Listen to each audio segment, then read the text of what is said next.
घर में अगर लक्ष्मी नहीं आ रही, किसी कारणवश कोई कार्य ऐसा हो गया हो कि आप बहुत मेहनत कर रहे हो, सफलता नहीं मिल रही हो, लक्ष्मी प्रवेश नहीं कर रही हो, किसी भी माला को जपने से पहले, किसी भी मंत्र का स्मरण करने से पहले, चाहे आपके गुरु ने जो मंत्र दिया हो, जो माला दी हो, या आपका इष्ट देव कोई भी,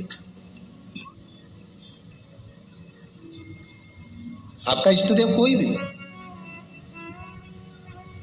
आप किसी की भी माला जप रहे हैं, किसी का भी मंत्र जप रहे हैं, किसी का भी स्मरण कर रहे हैं, पर सबसे पहला अगर मंत्र जपने से भी पहले अगर मूलता दी जाती है, मंत्र जपने के पहले भी अगर कहा जाता है, तो यही कहा जाता है कि सबसे पहले अगर आप कोई मंत्र जप रहे हो, मंत्र का स्मरण कर रहे हो, तो पहले पंचाक्षर मंत्र का स्मरण करिए। कौन से मंत्र का? पंचाक्षर मंत्र। पंचाक्षर मंत्र कौन सा है? नमः शिवाय। कौन सा मंत्र है? नमः शिवाय। पंचाक्षर मंत्र का अगर स्मरण कर रहे हैं, पंचाक्षर मंत्र को अगर हम जप रहे हैं, तो पंचाक्षर मंत्र का अगर हम स्मरण कर रहे हैं, तो नमः शिवाय। आप किसी भी मंत्र को जपें, किसी भी माला को जपें, किसी का भी स्मरण करें, पर पंचाक्षर मंत्र का स्मरण होना जरूरी है। पंचाक्षर मंत्र का होना जरूरी। कारण क्या है? माना आपने ओम नमो भगवते वासुदेवाय 12 अक्षर मंत्र का स्मरण करा, माना आपने गायत्री मंत्र का स्मरण करा, माना आपने त्र्यंबकेश्वर मंत्र का, महामृत्युंजय मंत्र का स्मरण करा।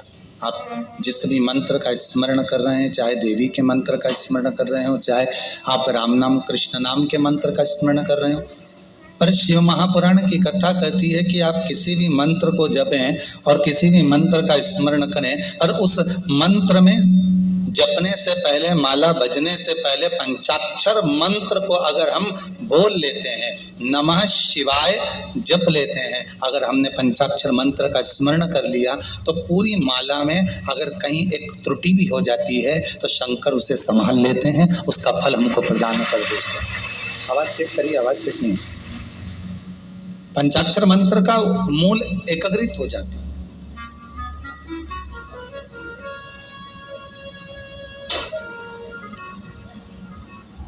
पंचाक्षर मंत्र की मूलता हमारे सारे दोषों को समाप्त कर देती है।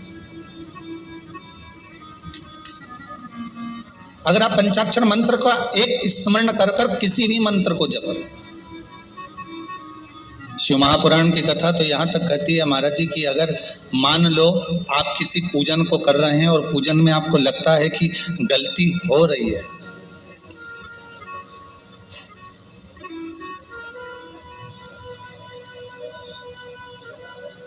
मान लो अगर आपके पूजन में, आपके विधान में, आपके स्मरण में अगर कोई गलती हो भी रही है, तो मालूम यहाँ शिव महापुराण की कथा कहती है कि नमः शिवाय बोल लेने पर वो गलती समाप्त हो जाती है। तो एक बात हमेशा याद रखिए, मान लो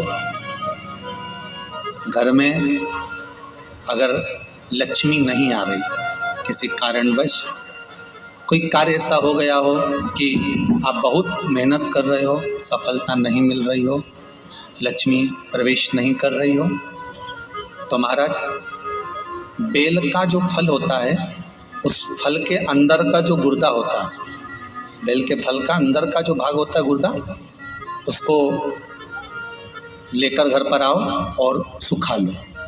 सुखाने के बाद उसको जलाओ, जलाकर उसकी भस्म तैयार करो। उस भस्म को अच्छा बढ़िया पीस लो, पीस कर कपड़े से छान लो महाराज। उसको छान कर जब आप शंकर भगवान का पूजन करने के लिए शिव मंदिर में जाएं महाराज, किसी भी 5 प्रदोष या 5 सोमवार या सोमवार की अष्टमी पड़ जाए उस दिन, थोड़ी सी भस्म लेकर जब जाएं घर से, उसमें से थोड़ी सी भस्म बेलपत्री के पेड़ के नीचे श्री कुंदकेश्वर महादेव का नाम लेकर चढ़ा दें। क्या नाम लेना है? कुंदकेश्वर। उसी में से थोड़ी सी भस्म जो बेलपत्री के वृक्ष के नीचे आपने चढ़ाई या बेलपत्री के वृक्ष की जड़ में चढ़ाई, उसको लेकर आओ और वही वृक्ष माता पार्वती का नाम लेकर भगवान शंकर के ऊपर चढ़ा दो और अपनी मनोकामना कर कर 1 लोटा पानी शिव पर समर्पित कर दो। चुटकी भर बस, ज्यादा नहीं, मात्र चुटकी। 5 प्रदोष भी पूरे नहीं होंगे और बाबा चाहेगा कि आपका जो लक्ष्मी रुकी हुई है या व्यापार नहीं चल रहा या कार्य नहीं हो रहा, तो बाबा उसको 1 प्रदोष 2 प्रदोष करोगे, तीसरे प्रदोष में तो बाबा धक्का लगा ही देगा। कैसे ही लगाए वो लगा। शंकर भगवान को भस्म अति प्रिय है। बेलपत्री किसका प्रतीक है? माता पार्वती। जब मां जगत जननी जगदम्बा, आप लोगों ने अभी नवरात्रि गए हैं तो नवरात्रि में दर्शन किया होगा, माता का जहां यज्ञ होता है, सप्तसती से यज्ञ हो चाहे मां अम्बे जगदम्बा का जो यज्ञ होता है, उसमें बेले के फल की भी आहुति लगती है।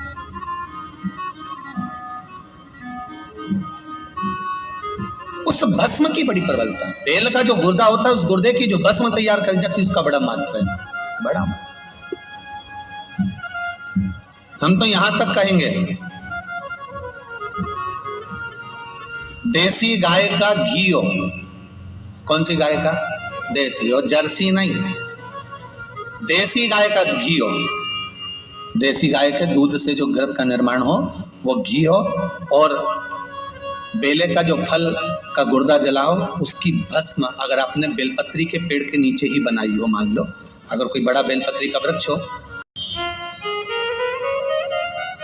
और उसका भी एक महत्व है। बेलपत्री के पेड़ के नीचे बेल के फल का गुर्दा की अगर थोड़ा सा भी सूखा हुआ कहीं बेल का फल का गुर्दा मिल जाए, उसको जलाकर उसकी भस्म तैयार कर, उस भस्म को पीस ले, पीस कर उसको काजल जैसा तैयार करके डब्बी में रख ले महाराज। शिव जी पे चढ़ी हुई भस्म को पहले वो पीस के शंकर जी पे चढ़ाओ, फिर उसको लेकर आकर उसमें गाय का, देसी गाय का, उसमें घी मिलाकर काजल जैसा तैयार कर कर मस्तक पर मात्र या कलेजे पर उसकी 1 बिंदी ही रखकर आप अपने कार्य के लिए अगर निकल गए तो ये पक्का है कि वो कार्य होगा ही, सफल होकर ही मानेगा। ज्यादा से ज्यादा 5 दिन उसके पास जाना पड़ेगा, 6 दिन जाना पड़ेगा, पर कार्य सफल होगा ही, उसको करना ही पड़े, क्योंकि वो केवल बेल की कालोच नहीं गई है, वो स्वयं काल का तुम्हारे साथ है, स्वयं पार्वती मां तुम्हारे साथ। भस्म शिव जी को, उस भस्म का प्रयोग बड़ा सुंदर, चप्पी भूत में है खजाना,